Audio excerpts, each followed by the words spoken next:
Jobs start, but they end. And back then you'd have like pound a pint nights and things like that, and I just wanted to be, you know, A very long time. a very long time ago.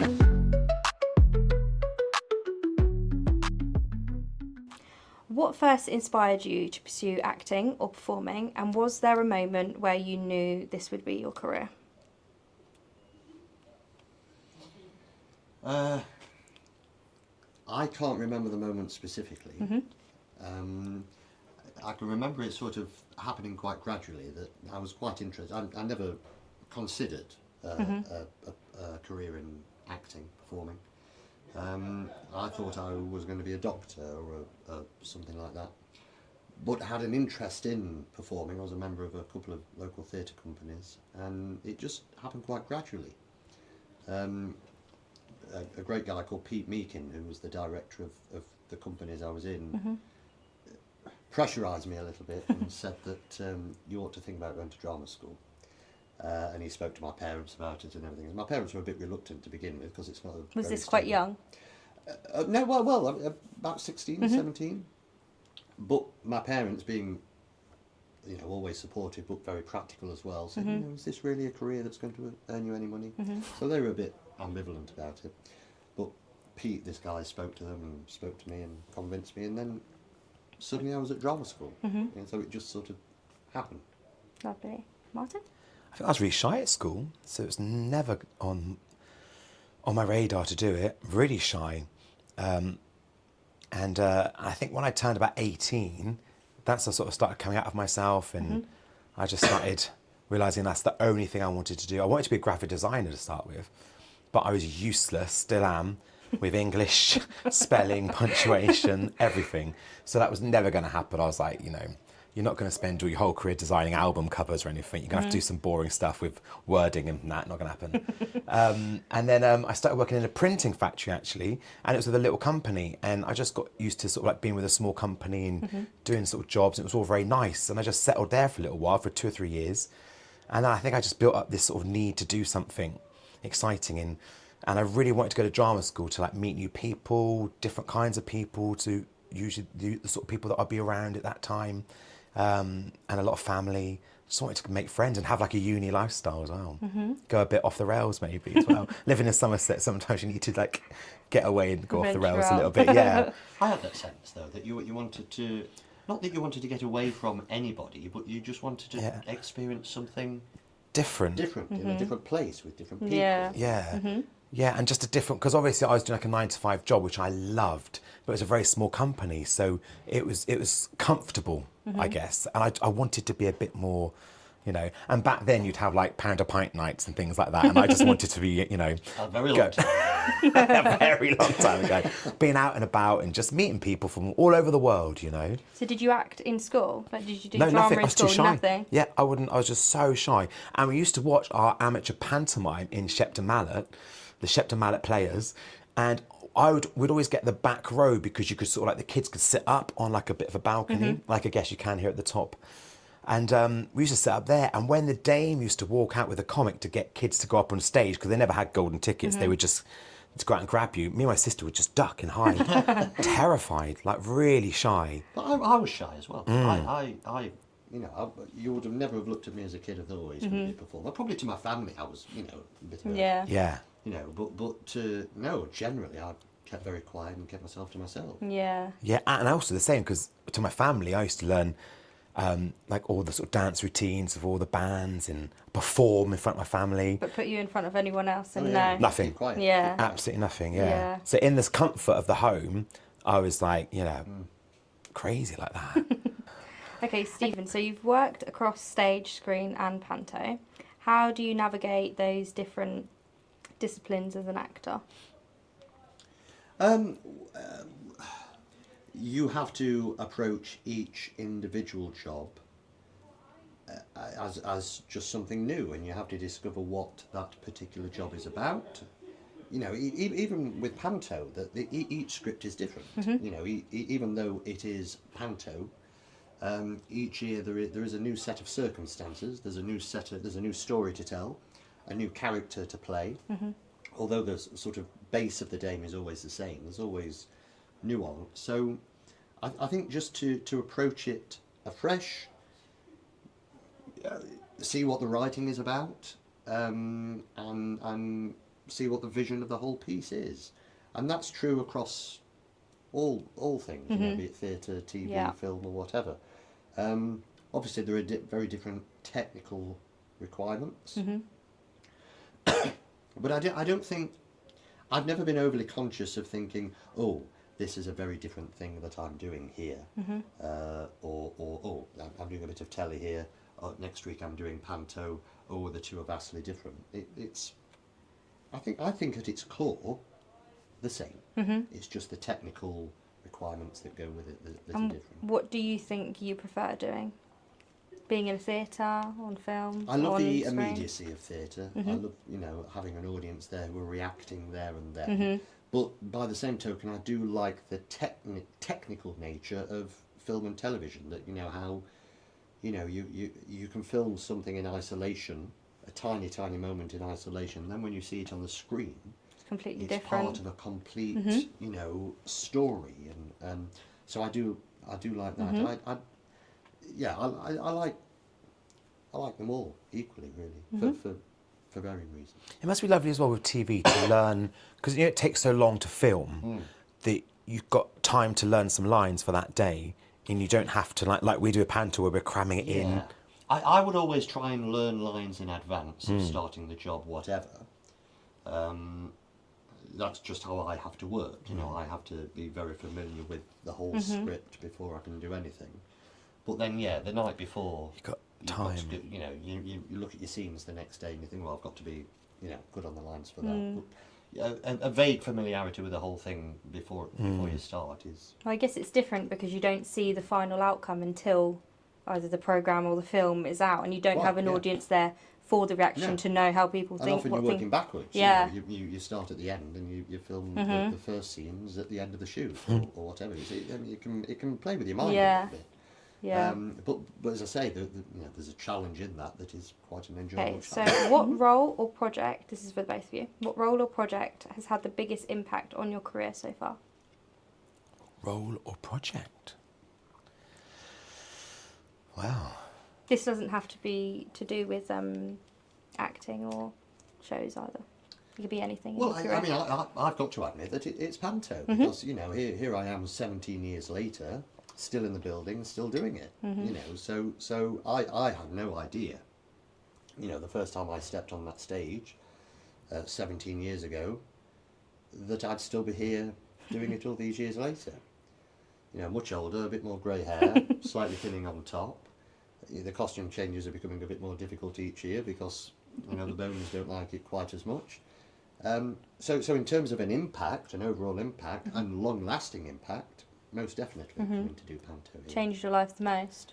Yeah, without a doubt. Yeah, this has become my second home. Yeah. You know, for 2.5 months every year, I move to Windsor and I live here with people who've become like a second family.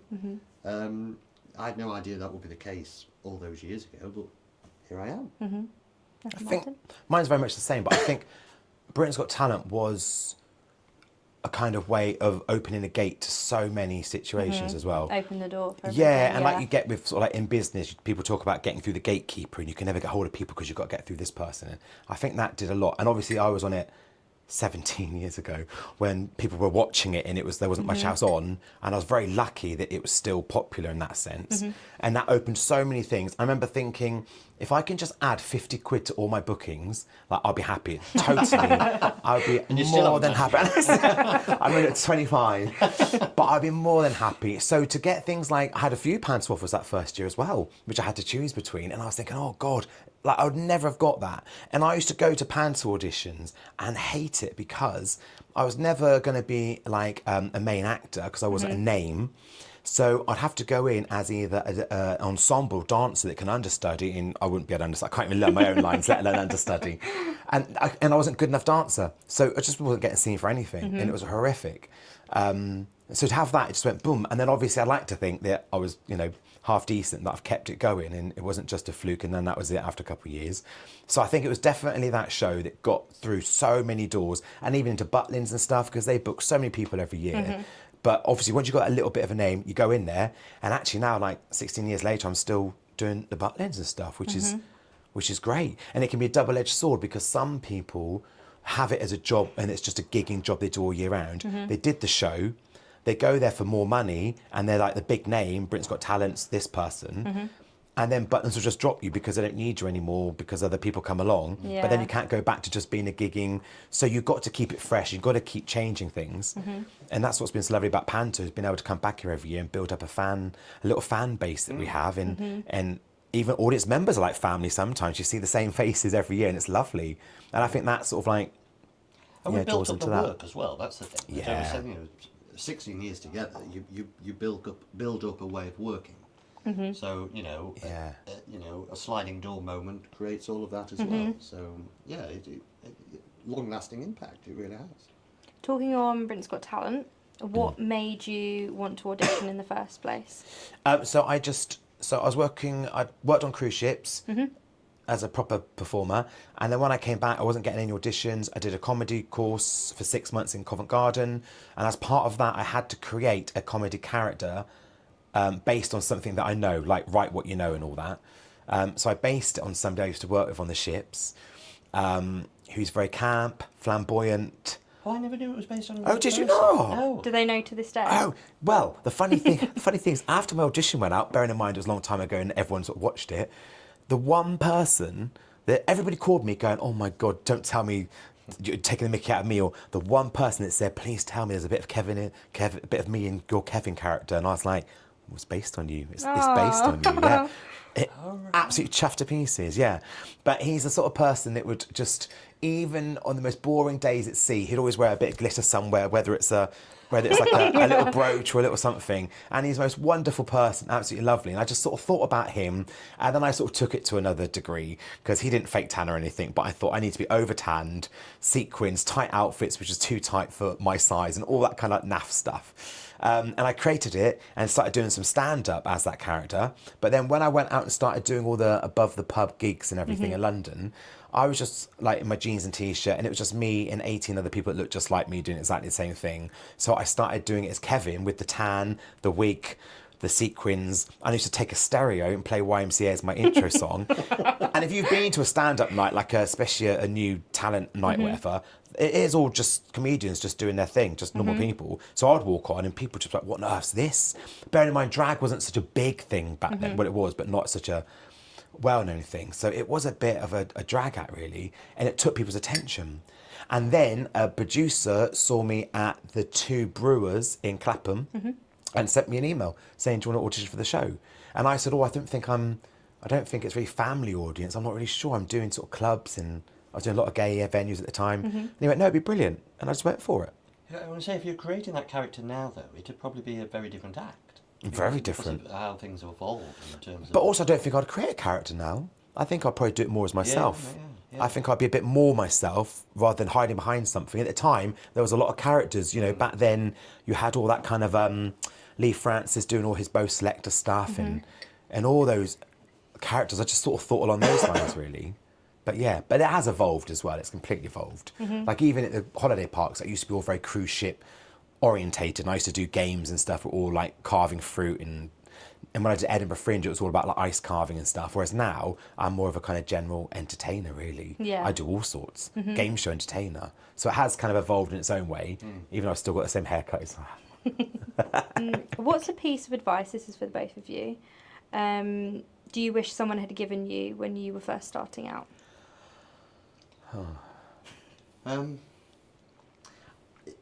I sometimes think that I started off a little bit too young. So I went to drama school at 18, which is perfectly permissible. They accept people from 18 onwards. In hindsight, I wish I'd gone a little bit later.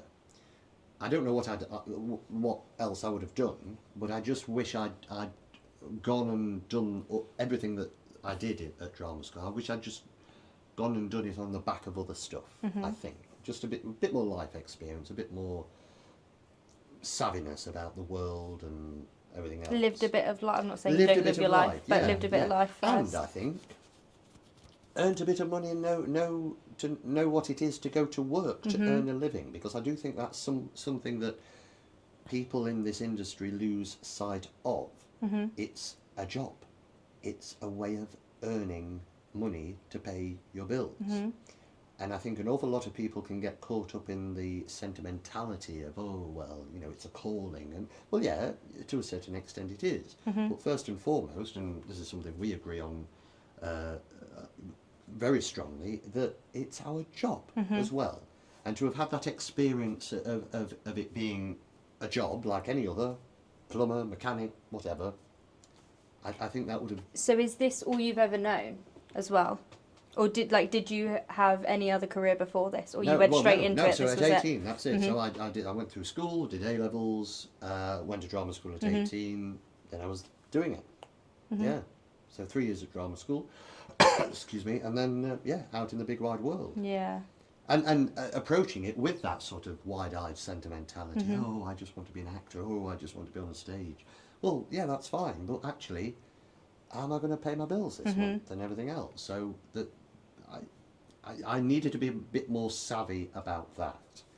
And it was nobody's fault. You know, I wasn't just hold back a bit. Yes, it was, I wanted to do it. I had the support of my family. I had good advice, good support.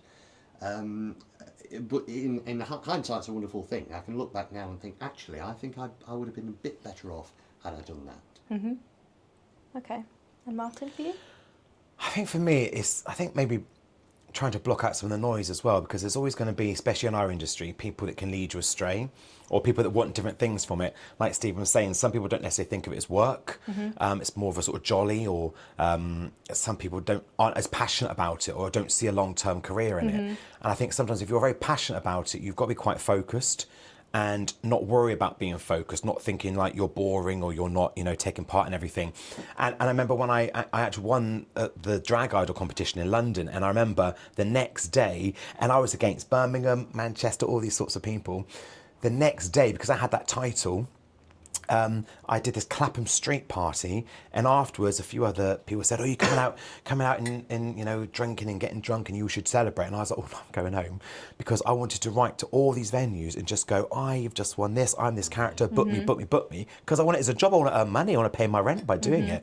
And they were just like, oh, don't be so boring. And I remember thinking, no, this is fun for me to go home. And if I get, and that night I got 3 bookings, and I was so chuffed, because I want it to be my career, I want it to be my job, and I want to love my job. And I just went for it. And that's, I think the advice I'd give is to just be quite focused, still be mindful and have fun, but don't worry about, you know, I mean, even here, like at the moment, I'm doing stuff for this, that, and the other, and I'm emailing and everything, because I'm sort of at work, really. Yeah. It is work. It's an office, isn't it? Yeah, but to be mindful also as well that, you know, you have to sort of enjoy yourself as well, and especially when you're in this environment with different people, in Christmas and New Year, you've also got to enjoy it. But I still kind of sit in my dressing room and I'm working. I'm not just, you know. It is a fun business to be part of, you know, and there's lots of laughs to be had. I mean, there's no other industry like it. But I think if as an industry we don't take it seriously. The Americans don't have this problem because they treat it in a very business-like way. You know, I mean, I've worked over there, and you know, it is a job, it is a business, and I think that goes in their favour, really, that they have that particular approach to it. Of course, they have a good time doing it and everything else, but there's a seriousness to it, and they it is their job, it is their career, it is the way they earn a living. And so, you know, in the same way that you know, an accountant building their own business would, as Martin's just said, have to be entirely focused on that. That's what they are. That's what they are. And I don't think we have it as much here as part of our industry in Britain as much. In places, yes, but I think generally, yeah, there's sometimes a lack of seriousness, and you do, as Martin said, have to be completely focused. Because also, I like to think I give 150%. Like, I never call it in, as they say. I always give it my all. And that's because it is awesome, because it's what pays my bills. And so I don't want to mess about, or I mean, obviously we might mess about here and there, but I don't want to mess about, or I don't want to like turn up late or not put 100% into it, because it's what's... And if we suddenly stop pulling it out of the bag here, you know... well, people would think, well, what's the matter with them? Yeah. You know, suddenly, why are they doing that? You know? So, Have you ever struggled where it's not a 9 to 5? There might not always be a routine where if you're not constantly within a job, have you ever struggled with that? it's very difficult. Yeah, I mean, I'm very easily bored. So, you know, I've always been quite lucky because I've always, you know, had things where I can say, well, this job's finishing, but I am starting another. You've got one in things a couple of lined weeks. up. I've always been very, very, and I do consider myself very fortunate to have been like that.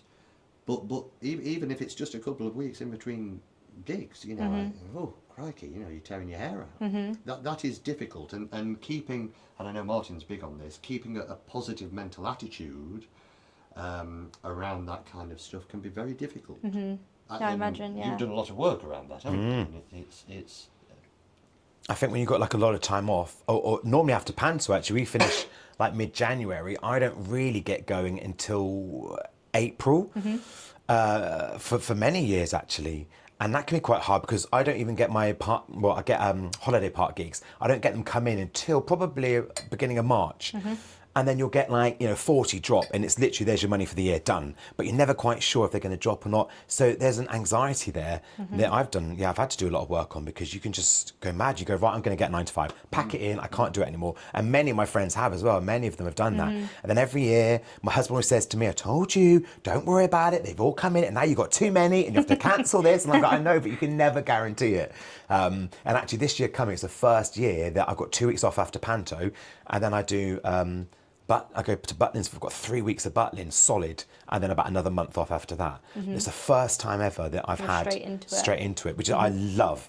Because I think sometimes we've had ensemble members here who I've finished knowing that I've got nothing for months. And they're like, Monday morning, we finish on the Sunday, Monday morning, they're going into some new musical in London rehearsing. And I'm like, oh my God, I'm quite jealous, because you can just move on. There's no time to reminisce, there's no time to be sad, straight on to the next thing. I love that. and that is part and parcel of doing the job, you know, and being sentimental about it. You can't be, because, you know, jobs start, but they end. You know, that's just the nature of the business. So, you know, day one, you know, like first day of school and being in the, you know, rehearsal room, read through, meeting everybody, coffee, cake and everything else. Well, a few weeks down the line, boom, it comes to a very abrupt end. I guess that's quite fun though, because it always keeps it quite exciting, because there's always something new. It's an adventure, isn't Yeah, it? You never know it what's is. around the corner. Yeah, it does. Do you remember your very first day in this theatre? Oh, crikey. I think so, vaguely, yes. Yeah. Yes, because we used to rehearse in the Circle Bar. And, yeah, I can remember walking up the stairs behind box office to go up to the Circle Bar on day one and walking in to a room full of people. Not a very big space to rehearse Not either. really, no, and thank goodness we don't rehearse in there so much anymore. We have bigger spaces. But yeah, I remember coming to the front door there, being let through the door next to box office, being led up those steps, and there we are. Yeah, I do remember it very well. I can remember the first time stepping on that stage in front of an audience as well, and not being able to see it. I can remember Not being able distinctly to see thinking, how- I can't see anybody because the spotlight was straight on me, and I couldn't see anybody. Yeah, they're very vivid. I can't remember nothing. Can't you? Nothing. Because you were drunk. I come straight from Somerset. I might have been on cider. Do you know what? I do remember I remember the read through, because Lisa Scott Lee from Steps was our Cinderella. And I remember being in the room with her, and I was just like, oh my God, it's Lisa Scott Lee from Steps. This is amazing. And Charlie Dimmock, who I was just like, my whole family were like, can't believe you're getting to work with Charlie Dimmock. So that was very exciting. But I don't know, the whole thing, no, can't remember any of it. Just happened. I don't remember any like social events as such. You were drunk. No, not really.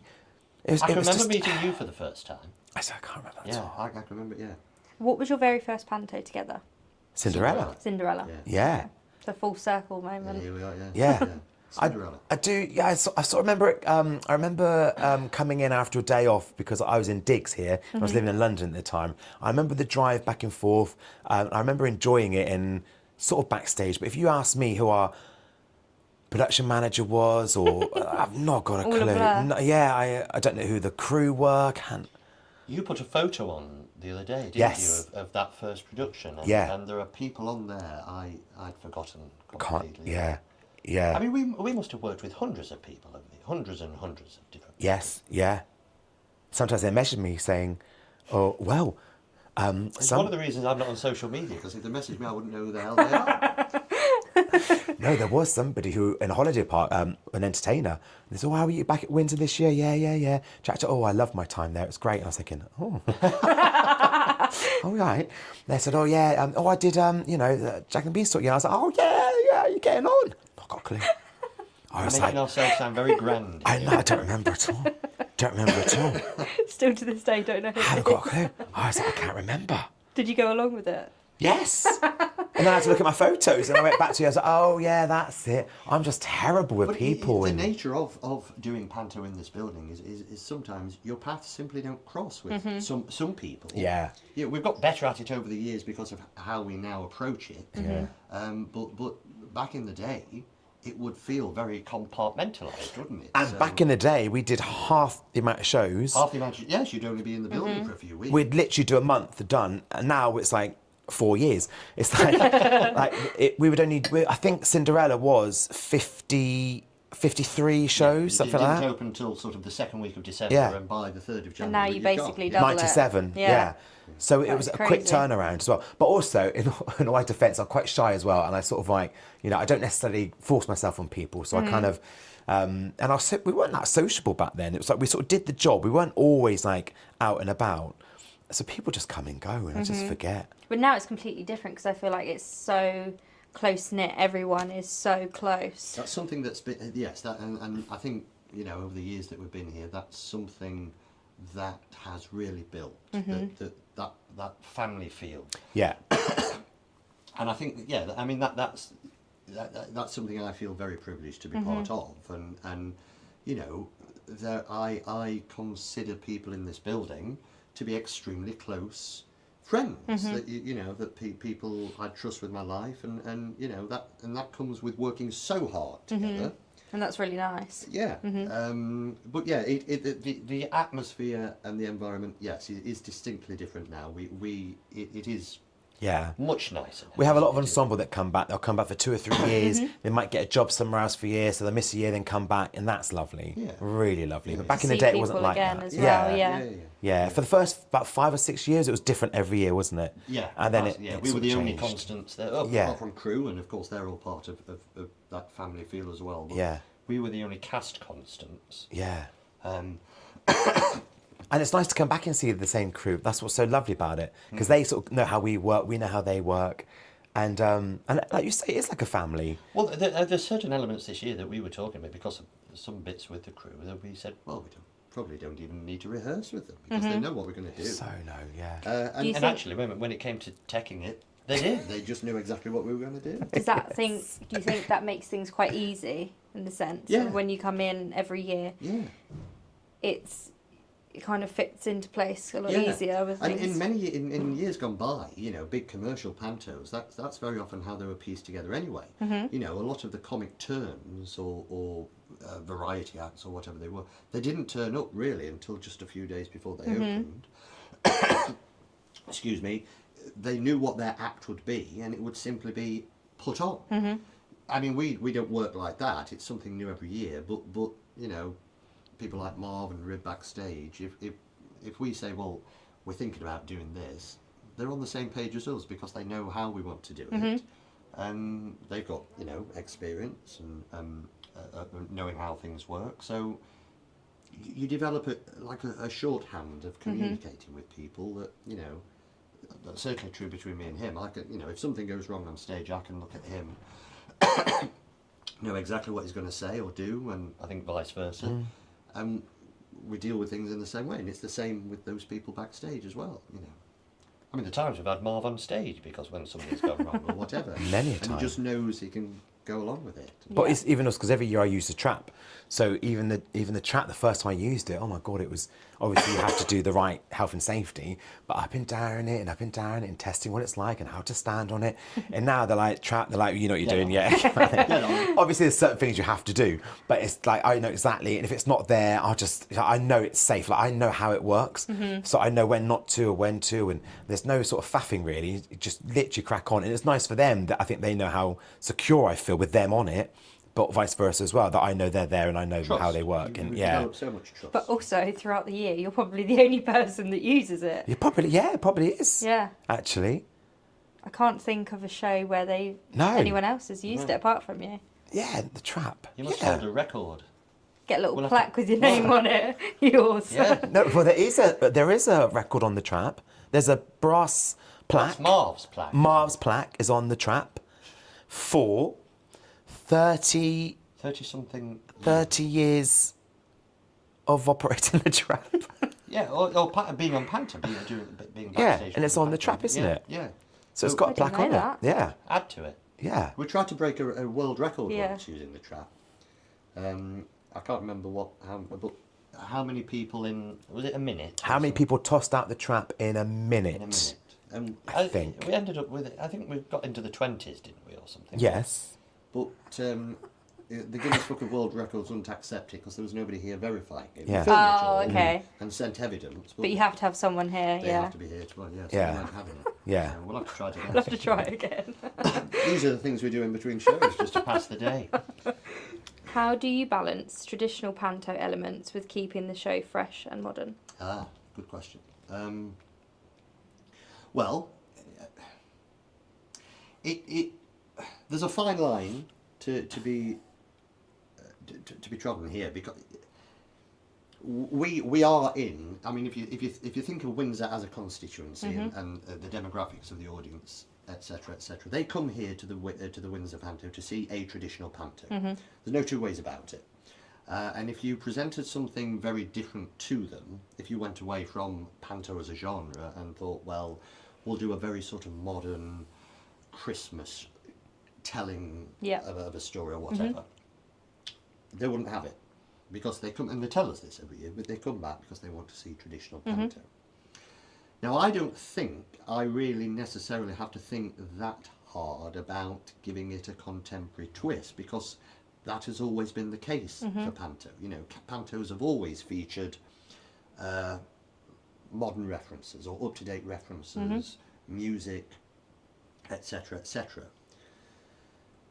So, you know, that is something that just develops year on year. And of course, the pantos that I'm writing now are very different to the pantos I wrote, however, 10 years ago. Yeah. Simply because the cultural influences and the cultural information that we're working with is very different. It And just would is. you say that comes with experience of knowing what people like here as well? Yeah, I mean, I'm a traditionalist. There's no two ways about it. I'm a strong believer in that there is a place for tradition because it's where we're from and we can learn a lot from it. Martin is probably more of a progressive, and so I do have to rely on Martin a lot to tell me what's in. Yeah. What's current. I'm very good on news and current affairs because I'm very interested in that. Culturally, Martin has to tell me a lot. Or when I come up with my Kevin number, because every year I do like my 5-minute Kevin number, I usually say to him, we're going to go down this route today, and he'd just be like, oh, you just carry on. Just Or when Barbie was popular, Yeah. we'd had something else planned actually, and we'd gone all the way through the year. Barbie became a huge hit, and I called our producers and I just said, I'm going to have to be Ken with my blonde. Kevin is Ken anyway, and can we get like a pink little Barbie car? And I always called him up, and he was like, "Oh my god, gotta what leave on him to earth it." this about?" And I was like, "It's fine, trust me, it'll be fine." But that does give me ideas then, because I'll go and do some research and what it's all about, and then try and put some gags in about it. I can't say I went to watch the Barbie film, but I learn enough to know what'll work and what'll not. So I think with that balance between us of tradition, you know, in terms of structure and form and everything else, you know, I'll do the writing of that. You tell me where I need to go with certain things, and I'll excuse me, incorporate that. And then I think the balance of those two things gets us to where we are. Yeah. But I'm a bit reluctant to say that, oh, well, every year you have to think very consciously, what can we do to make this, you know, up to date? That's just the nature of panto anyway. That's what you do anyway. Yeah. And that's what's always been done in panto. So how far in advance do you think about the next panto? So obviously we've already announced that we're doing Jack and the Beanstalk next year. Yeah. But in terms of, like you said, trends and thinking about what to use. Well, this is the other slight difficulty because I mean, I could start writing tomorrow. I could start writing Jack and the Beanstalk tomorrow, but what's current now is not going to be current next December. So you know, there are a few sort of loose ends that you have to leave. I tend to start putting pen to paper around Easter. You know, I have to sort of go away a little bit and, you know, have at least a couple of weeks panto free in my mind. But yes, start thinking about structure and maybe comedy routines, set comedy routines around Easter. Start getting some stuff down on paper. We're talking all the time. I mean, you know, we'll, no doubt over the next few weeks we'll start thinking about things for Jack and the Beanstalk. Towards the end of this run, Yeah. the last couple of weeks, we are back and forth to dressing rooms going, oh, I've had a thought. Wouldn't it be good if we could do that or put that in next year? And that happens a lot, So doesn't it's it? always floating there in the back of Yeah. your mind. And yeah, so but then as you know, you sort of get to the end of spring through summer, towards the end of the summer, we're sort of locked in on what the show's going to look like, feel like. But then, as I say, you have to leave those loose ends here and there that probably won't get tied up until, well, some of them don't even get tied up until you're in rehearsal and or even on stage. But also casting changes things as well. Because if you've got somebody who's really well known for a certain thing, that then has to be written into it. Of course.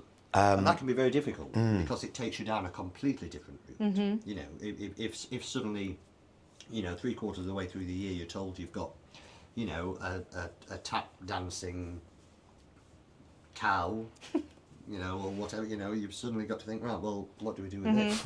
You know.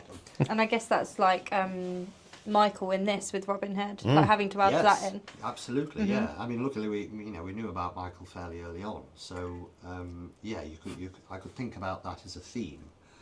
You know, what do you do with somebody who's, you know, very famous for having played Robin Hood in a very famous TV series? So, you know, then the cogs start turning. Do you write jokes that land for both kids and adults without crossing any lines? The interesting thing about this is that we can land a gag that is obviously for adults because of the double entendre or whatever. And interestingly, you hear the children laughing.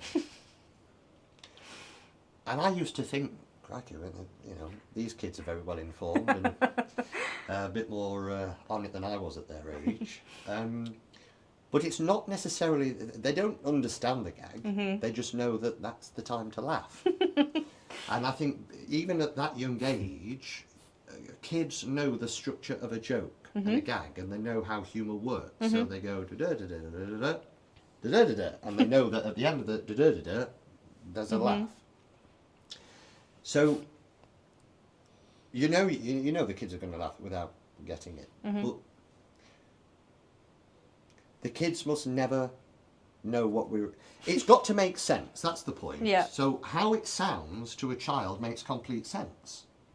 It's just that makes sense. You know, it's not. There's nothing bizarre about that. It just makes sense. But of course, it's up to the adult to read further into it.